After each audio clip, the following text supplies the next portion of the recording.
Okay, ipatuloy ko yung aming labanan, parte ng kwento ng aking buhay. Ang labanan ng last ko doon ay yung withdrawal namin dahil nga sa sugatan. Ano? So, withdrawal na kami.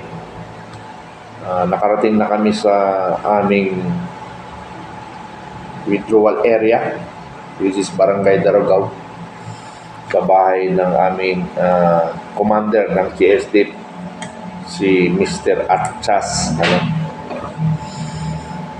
So, pagkarating namin doon, siguro mga pagsikat ng araw, biglang andyan na naman, nakasunod na naman sa amin. Na-monitor kami kaagad na wala na kami sa aming lugar. Gabi kami lumayas doon eh.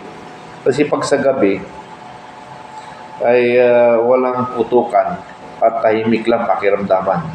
Kaya pala nalaman nila na wala kami doon na sa lugar dahil pag lumiliwanag na, lahat ng mga possible sniper binibira na namin. Kasi minsan binibira namin ang mga nuke, may nahuhulog na mga rebelde. Yun pala, kaya pala nalaman na wala na kami sa lugar.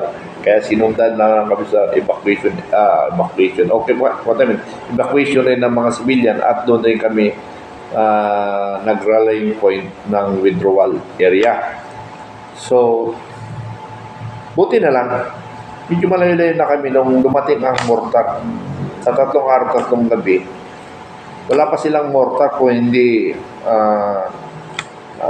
M79 or M203. Meron na sila M203 noon, tayo, ang AFP, wala pa. 1974 yun July. Meron na silang M203. So, pag nakarinig kami ng putok na tsuk, ay, boom po na. Ligtas na naman. Ganun lagi ang nasa isip namin siguro kasi ganun na sa isip ko eh. Pag nag-choke, kanya-kanyang ulo, tago, siksik. Tapos, pag pumutok sa tabi mo, tapos na, ligtas ka ulit. So, yung araw na yon, maybe 29 siguro yun. 29 July 1974. Sorry. Inantok ka.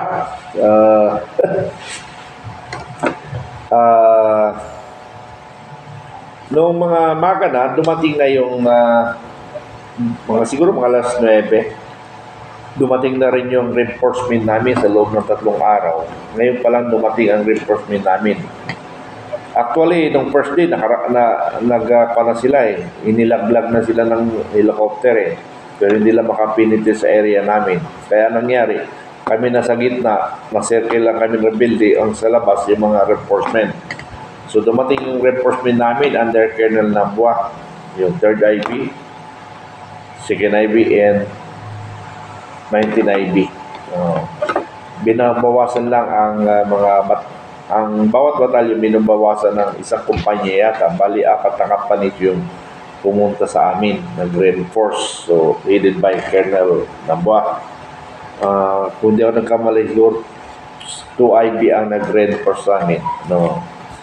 So, with that, ang gusto ni Colonel Nabua, kasi that time, talagang matindi ang training at saka inaasahan niya Special Forces.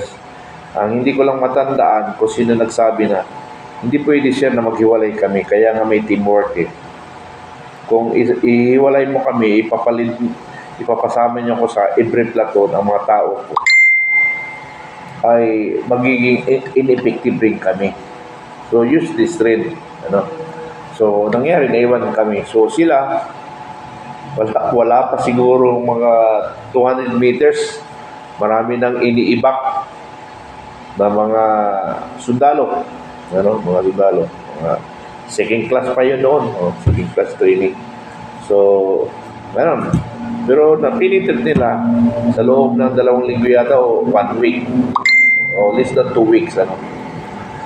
So, balik ako, yung aming natamaan na pasyente, si Den Antonio.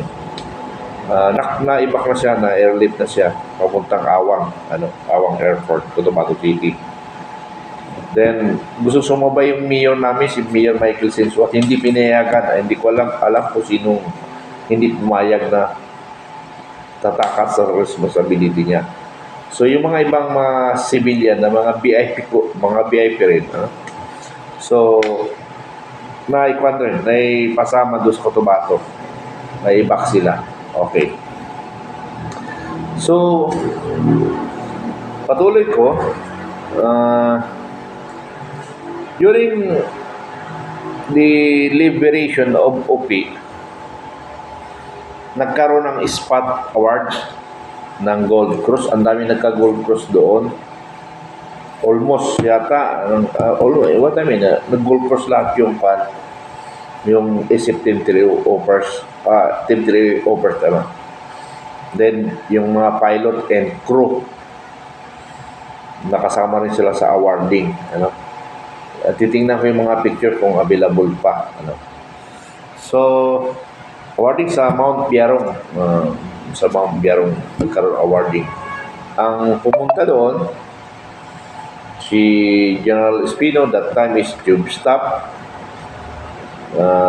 Major General Fidel Ramos, PNP Chief, General Abat, Singcom Commander. Other officer, hindi ko na matanda. Sa iyo lang natandaan ko. Tatlo.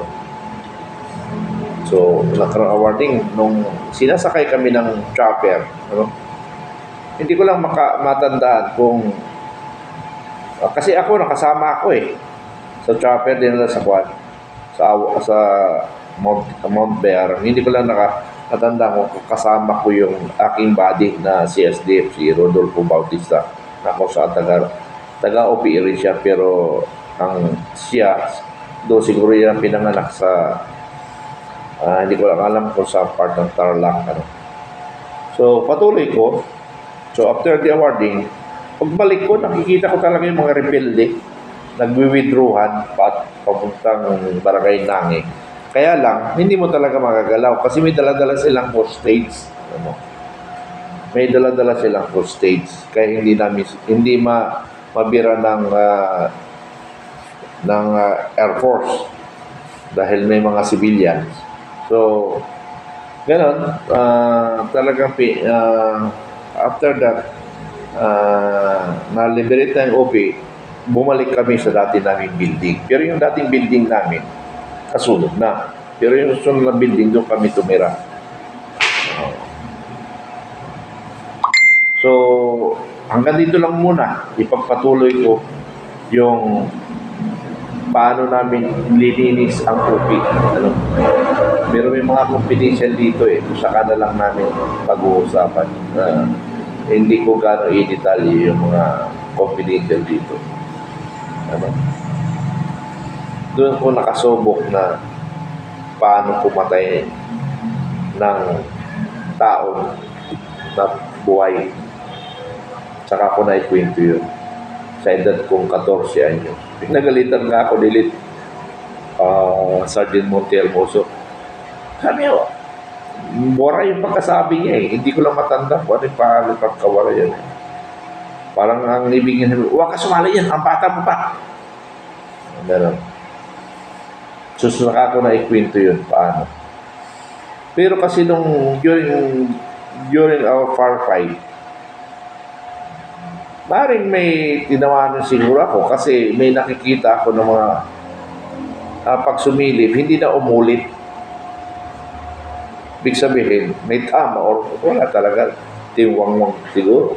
Kasi hindi na umulit na sumilip So, saka patuloy kung paano namin inayos yung UP after nung makuha na yung buong bayan ng UP Maguindanao.